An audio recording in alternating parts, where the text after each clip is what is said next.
Alô Brasil, alô mundo, olha, aqui Fernando Betete, estamos no congresso aqui, né, o segundo congresso de práticas integrativas no tratamento e combate ao câncer. A minha convidada de agora, ela é bastante conhecida e toda vez que ela vem aqui no nosso podcast, dá muita audiência. Fernanda Bem. Fernanda, hoje, mais uma vez aqui no Congresso de Oncologia, você estava palestrando e ela está com a agenda muito atarefada, então a gente vai ser bem breve aqui. Qual que foi o tema que você falou no congresso hoje? O tema do congresso hoje foi uma análise de microscopia de campo escuro. É uma análise onde você coleta uma gotinha do sangue periférico, coloca no microscópio e através do que você vê no microscópio, você tem um parâmetro da saúde geral do paciente. Então, através dessa análise, dá para observar as células vermelhas, se elas estão numa quantidade normal, se tem uma anemia, se essas células têm uma forma homogênea, regular, do mesmo tamanho, se elas têm... Tudo isso na hora ali? Tudo na hora.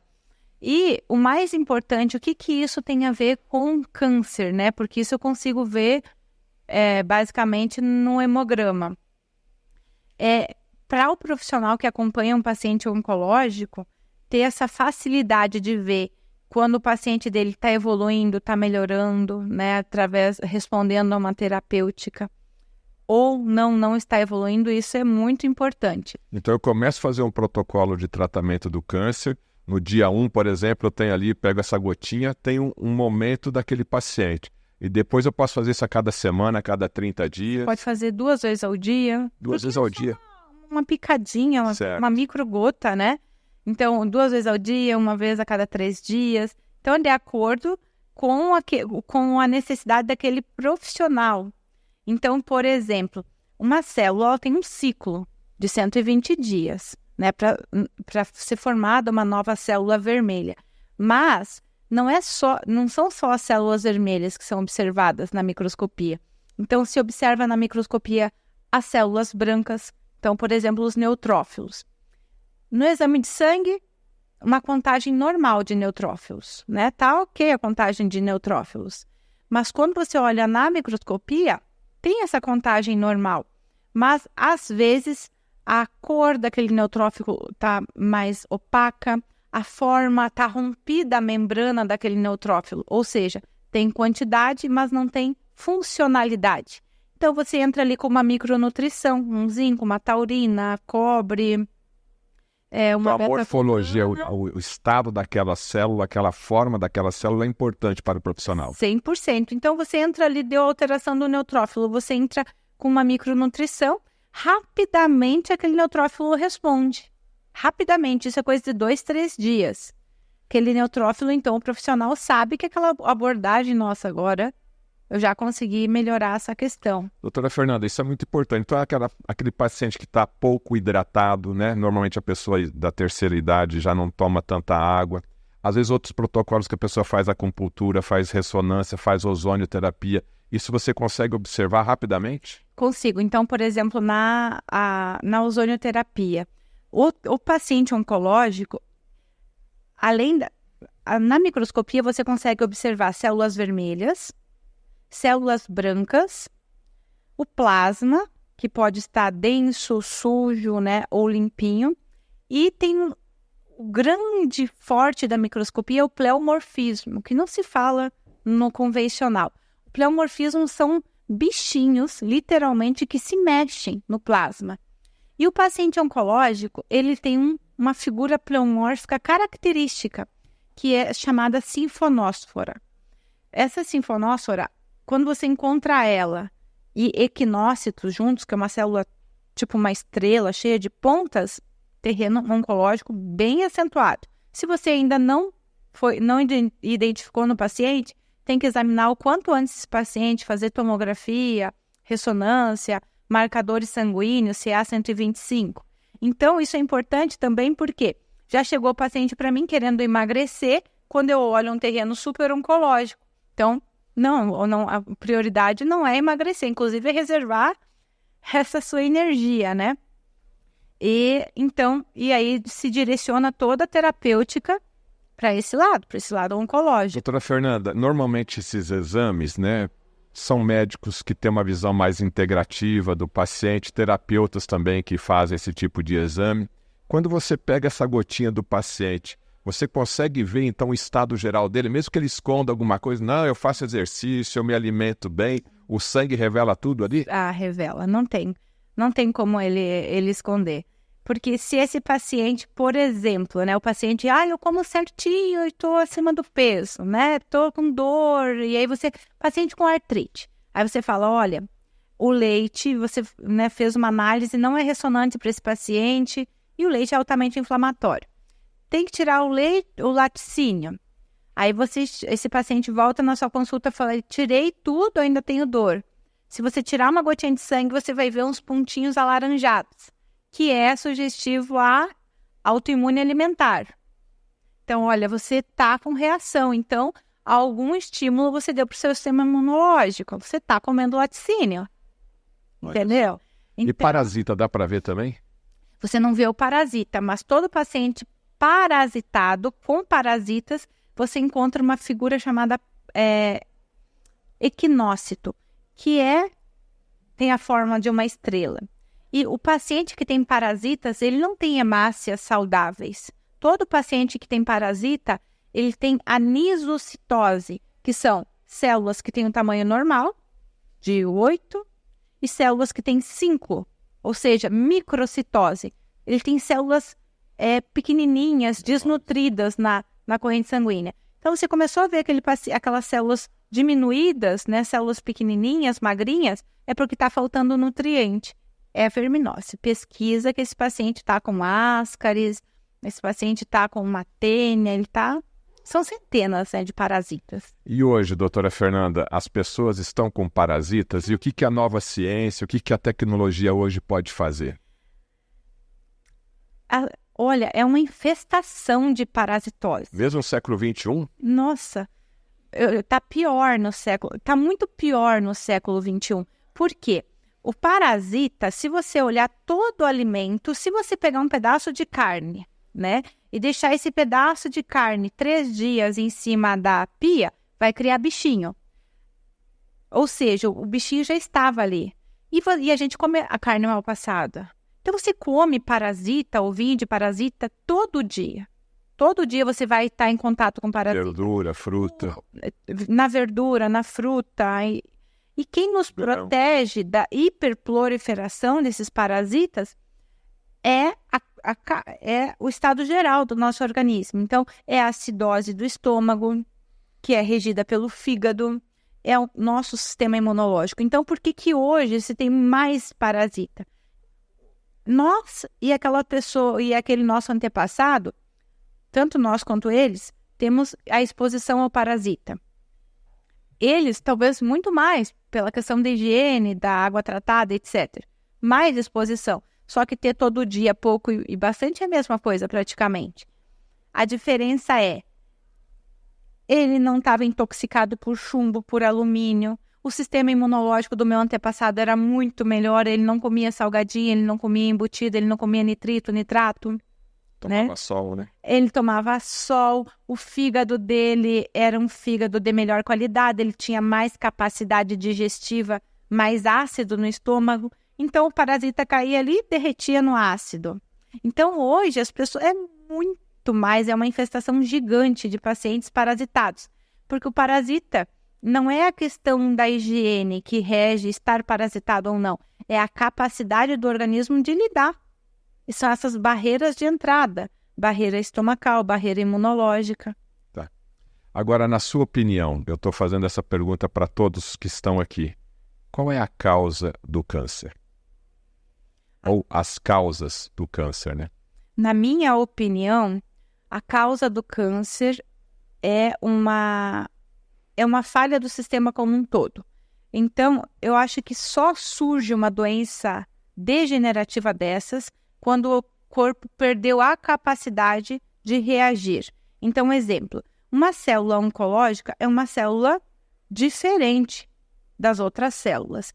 Para surgir uma célula oncológica, tem que ter várias falhas do nosso organismo. Então, ele tem que ter a sequência gênica. Sem sequência gênica não tem produção, não tem a formação de uma célula oncológica. Então, essa sequência gênica, ou ele herdou de alguém, ou ele ingeriu algo oncogênico. Então, por exemplo, o salame é oncogênico. O salame? O salame happy hour, então? É oncogênico. Então, o que ele tem ele tem substâncias tóxicas nele que são capazes de mutar o nosso gene, fazendo gerando ali uma sequência oncológica. Então, não é só o salame, gente. Então, substâncias oncogênicas. Quando você olha lá um produto alimentício, tem 10 substâncias oncogênicas. Quer dizer, os produtos industrializados, né? Os alimentos industrializados. Exato. Então, estamos num mar de substâncias oncogênicas gerando alteração no nosso gene. Ok. Quando você produz, o indivíduo produz, nós produzimos células alteradas, né? Basicamente todo dia. Essa célula, esse sequenciamento genético, um sistema chamado metilação, que mora no nosso fígado, percebe aquele sequenciamento oncogênico. Um sequenciamento oncogênico. Então, vem aqui um grupo metil, se liga aqui e inviabiliza o prosseguimento da formação daquela célula. Então, para prosseguir, é porque a metilação falhou. E essa metilação, para falhar, porque o seu fígado já está ruim. Então, está faltando metilcobalamina, metilfolato, ou está faltando, ou esse paciente, né, não está conseguindo metilar. Bom, produziu aquele sequenciamento. Aí tem um mecanismo, essa é uma célula alterada. Então, existe um mecanismo que, digamos que de apoptose celular. Que é a morte da célula. Que ela mesmo se mata. Então, esse mecanismo falhou também. Alteração normalmente de pH. Então, a pessoa está muito inflamada para esse sistema. Produziu a célula cancerígena, o sistema imunológico. Os linfócitos T vão lá, célula oncológica. Vai lá e suprime. Então, para um paciente literalmente formar uma tumoração, é uma sequência de vários erros fisiológicos. Falhou 1, falhou 2, falhou 3, para aí, então, surgir. Então, ou seja... É multifatorial, né? São vários fatores. Aquele corpo, ele já gastou todas as fichas. Então, esse paciente oncológico é aquele paciente que vem a ter uma tumoração, por exemplo. Ele é um paciente que... Por que o sistema imunológico dele já está debilitado? Porque ele já não come bem, porque ele está inflamado, porque ele é um paciente que tem ali uma desbiose intestinal, está desnutrido, ou porque ele é um paciente vegano que não suplementa a vitamina B12. Então, é um corpo que o nosso corpo tem... Debilitado, né? Debilitado. O nosso corpo tem uma capacidade... O nosso corpo lida com degeneração e alterações todo dia. Então, a doença só vai vencer quando a capacidade de lidar com a doença não estiver diminuída. Sim. E ela diminui num todo. Por que a nossa capacidade de lidar com a doença diminuiu? Porque o nosso corpo está tendo que lidar com a inflamação da lactose, está tendo que lidar com o verme que está comendo toda o ferro, está tendo que lidar com os enterococos que estão lá no ovário, gerando uma autoimune no ovário, o sistema imunológico está todo lá naquele ovário, está tendo que lidar dormindo direito, com aquela falta de oxigenação, porque aquele plasma está todo intoxicado, porque ele usa maquiagem, porque ele usa flúor na pasta de dente, porque ele não usa um filtro bom, porque ele come no alumínio. Então, o corpo está tendo que olhar para tantas coisas que ele não deu conta, ele entrega os pontos, e então aquela célula surgiu, ninguém controlou e ela está ali. E então existe uma teoria mais macro que fala assim, quando uma célula saudável, ela precisa de micronutrientes, de oxigênio. Quando a condição do nosso organismo para essa célula, quando eu, Fernanda, né, dou uma condição muito ruim para essas minhas células, pouca oxigenação, pouca nutrição, essas células pensam assim, eu vou morrer. Então, antes dela morrer, ela ativa um mecanismo primitivo de sobrevivência. Então, por exemplo, as células do nosso organismo, elas têm digamos que um respeito, uma hierarquia. Fígado, célula do fígado fica no fígado, estômago no lugar do estômago, cada um respeita o espaço do outro. Então, elas têm regras para formar esse organismo. Uma célula oncológica primitiva, lá da ancestralidade, não tem essa regra. Por isso que que um paciente morre é porque essa hiperproliferação de células não respeitosas que invadem tecidos vizinhos comprometem a função orgânica. Então, a teoria é, olha, não está funcionando, eu não estou recebendo oxigênio, está ruim aqui para mim, eu não quero mais saber de vocês, eu vou ser... Como é que é? Eu vou ser rebelde, eu vou levar a vida do meu jeito. Então, ela não respeita os territórios e se hiperprolifera e mata o próprio hospedeiro. Então, existe uma teoria muito forte. Até isso eu estudei no livro do Dr. José de Filipe, que ele fala exatamente, né? Eu aprendi essa frase com ele, que é quando o organismo, essa célula está sofrendo tanto que ela ativa um mecanismo primitivo, que é essa produção desordenada e etc, né? É uma doença bem complexa, né? Muito complexa. O que diferencia um tumor benigno no maligno é a capacidade de metástase, que um faz metástase e outro não. Então, tumores benignos não é bonzinho. Tem muita gente que morre de tumor benigno. Um tumor benigno na coluna mata. Eu já vi, faz uma compressão, mata. Por uma alteração anatômica, estrutural. É uma célula que depois que ela surge, que ela começou a se hiperproliferar, também ela começa, é como se fosse uma bactéria que vai criando resistência. A célula oncológica, ela também tem uma inteligência, ela libera fatores para o organismo que bloqueiam o sistema imunológico em volta dela. Então, essa teoria do Dr. José de Filipe, ela realmente faz sentido. Tem uma lógica, porque assim, ela sabe que vão atacar ela porque ela invadiu um tecido vizinho, né? Que é a lei ali do organismo, né? Então, ela libera substâncias que não deixam, digamos que não é que não deixam, que prejudicam a ação do sistema imunológico sobre ela. A microcirculação, ela é muito faminta e muito voraz, essa célula. Quer saber? Eu vou criar o meu próprio sistema circulatório, angiogênese, né? Então, ela cria vasos sanguíneos, ela cria todos irregulares, é um ser dentro do seu organismo. Com o objetivo de dominar o hospedeiro e vai levar à morte o hospedeiro se você não tratar, se você não procurar um profissional da área para poder cuidar disso daí. Conversei aqui com a doutora Fernanda Ben, que também palestrou no 2º Congresso aqui de Oncologia nas Práticas Integrativas de Tratamento e Prevenção do Câncer. Doutora Fernanda, muito obrigado, até a próxima. Eu que sou grata, muito obrigada.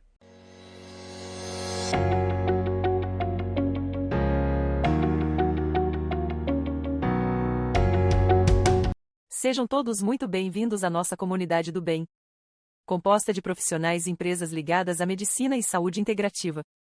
Pessoas guiadas por um propósito que é o bem da humanidade. O Guia Saúde Integrativa reúne em um único lugar informação de qualidade, artigos, cursos, eventos, podcasts e muito mais. Um espaço para profissionais e empresas divulgarem seu precioso trabalho para um público crescente, encantado com os benefícios dos tratamentos e práticas integrativas. Nossa missão é ajudar a conscientizar cada vez mais pessoas a promoverem o senso de responsabilidade pela própria saúde e bem-estar, enfatizando a importância da saúde integrativa para alcançarem maior qualidade de vida. O Guia Digital é uma publicação eletrônica disponível para leitura e download em nosso site oficial. Com foco em criar conexões entre pessoas, profissionais e empresas, os usuários podem realizar diversas buscas dos mais variados segmentos. Solicitamos que cadastre-se gratuitamente para receber novidades, e-books, dicas de saúde e promoções. E convidamos todos a fazerem parte do guia. Tornem-se membros e sejam vistos em todo o Brasil e no exterior. Ampliem suas conexões e oportunidades. Esperamos que nosso guia possa trazer maior visibilidade e, com o tempo, seu negócio se torne cada vez mais conhecido e procurado. Esse é o nosso objetivo. Obrigada por fazer parte também de nossa comunidade do bem. Saúde, prosperidade e sucesso a todos.